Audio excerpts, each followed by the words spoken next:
What my husband said to me in that hospital room is something I will carry for the rest of my life. Not because it was beautiful, not because it was loving, but because it was true in a way that rewrote our marriage in one sentence. My name is Claire.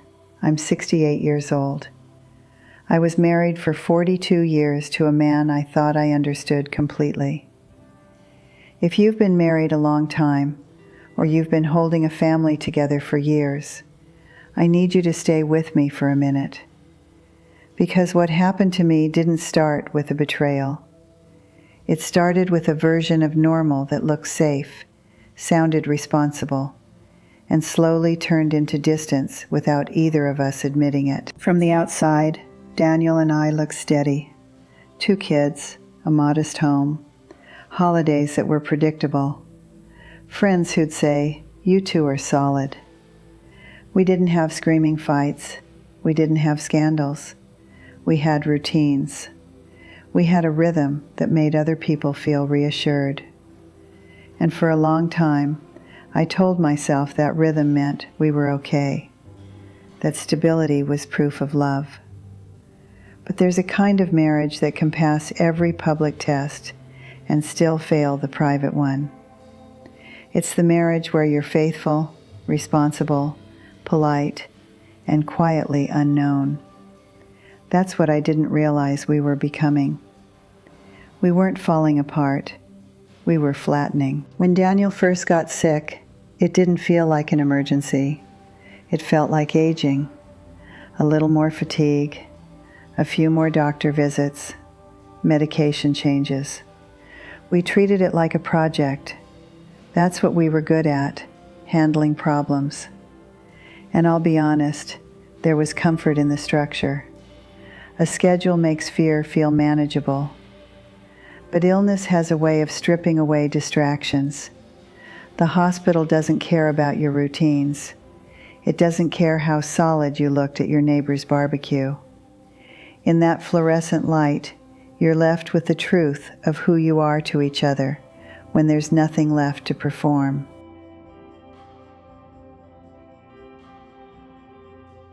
Looking back, I can see when the shift started. Not in one dramatic moment, in small choices. We stopped asking real questions. We talked about logistics instead of feelings. We celebrated birthdays, but we didn't check in on each other's inner life.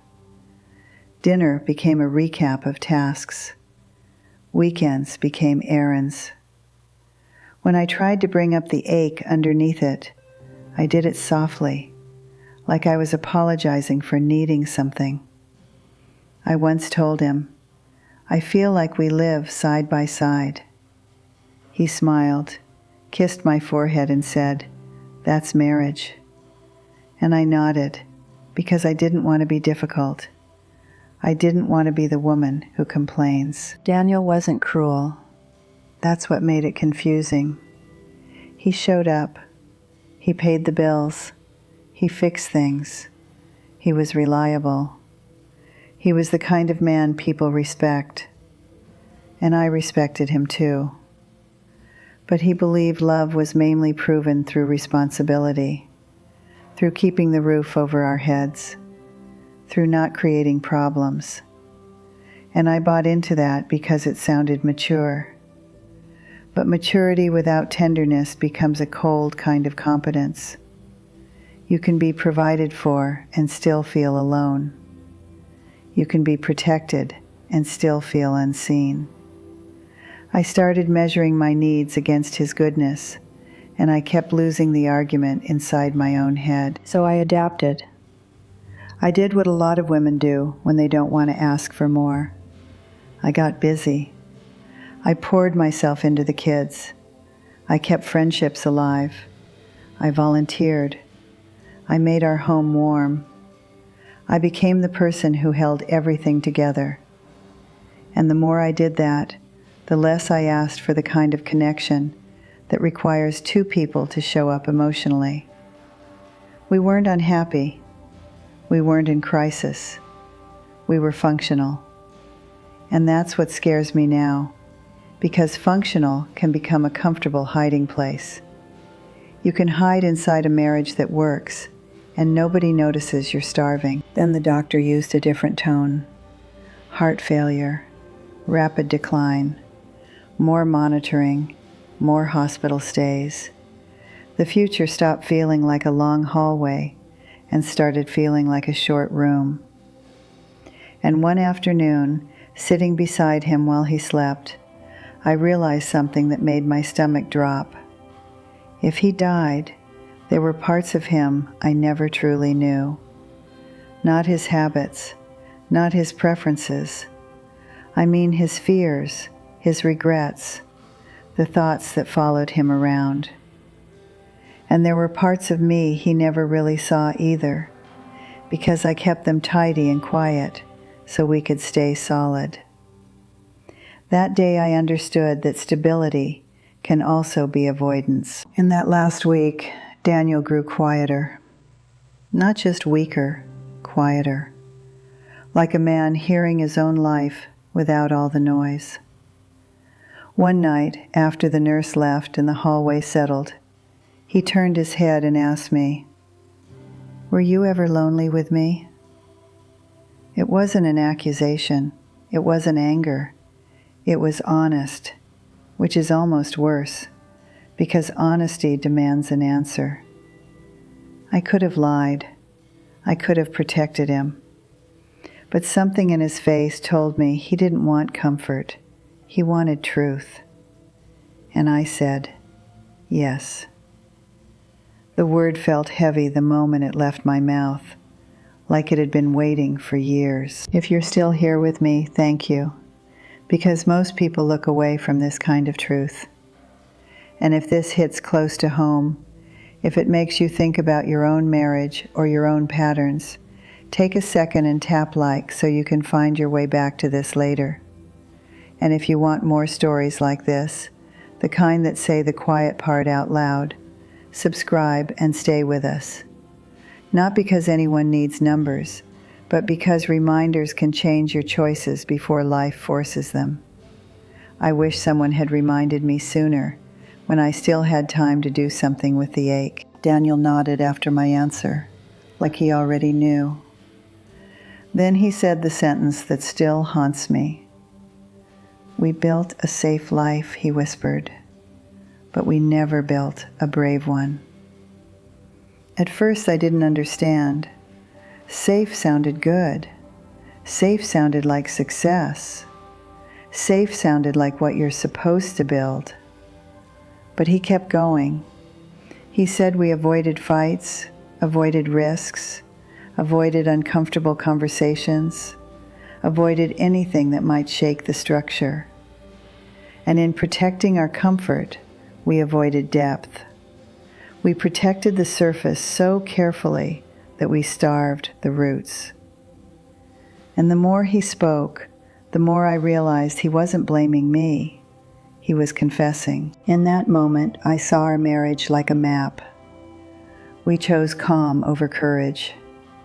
We chose politeness over honesty. We chose not making things worse instead of making things real. We thought love meant not hurting each other, but sometimes love means risking discomfort to reach truth. We avoided being wrong. We avoided being vulnerable. We avoided being seen in a messy, human way. And that avoidance didn't keep us safe. It kept us shallow. I could suddenly name it. Our peace was sometimes just silence with good manners.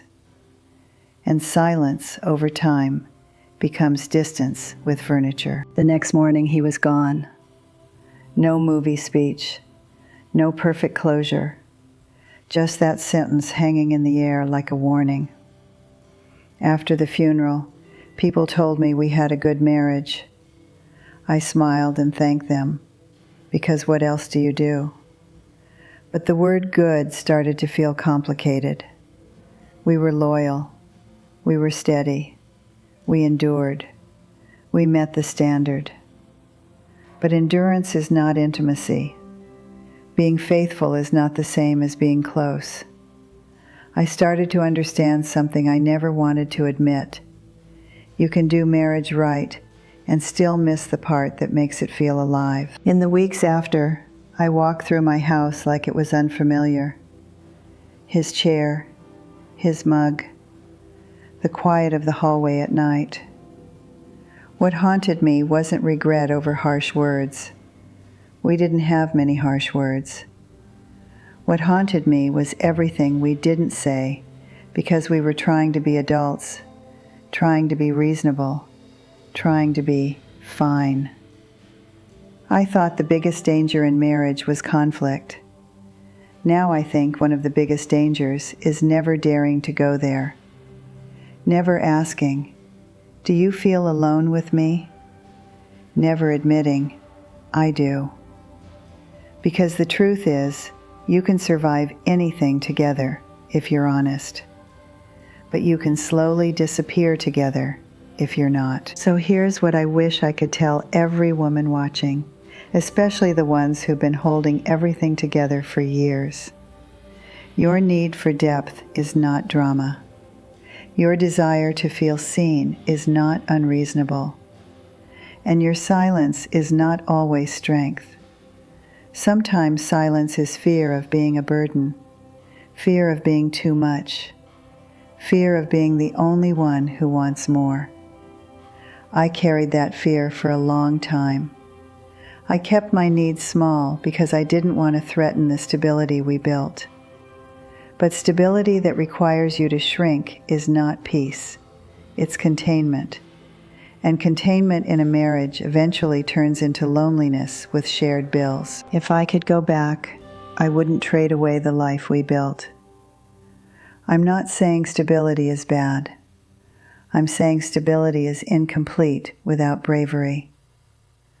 I would have fought better, not avoided fighting. I would have asked harder questions while they still had answers. I would have risked a little discomfort to earn a lot of closeness. I would have said, "I miss you," even if he looked confused. I would have insisted that we learn each other again, because people change, and if you don't update the connection, you end up married to a stranger you respect. What my husband said on his deathbed haunts me, because it was accurate. We built something safe, but we didn't build something deep enough to carry us when the noise stopped. So if you still have someone across from you at the table tonight, don't waste it on schedules only. Ask something real. Say something honest. Risk being vulnerable for 10 seconds. Choose brave in a small way. Because safe is easy to maintain, but brave is what makes love feel like home. And I promise you, if you wait for the hospital to translate your life, it will be too late to change the words that matter.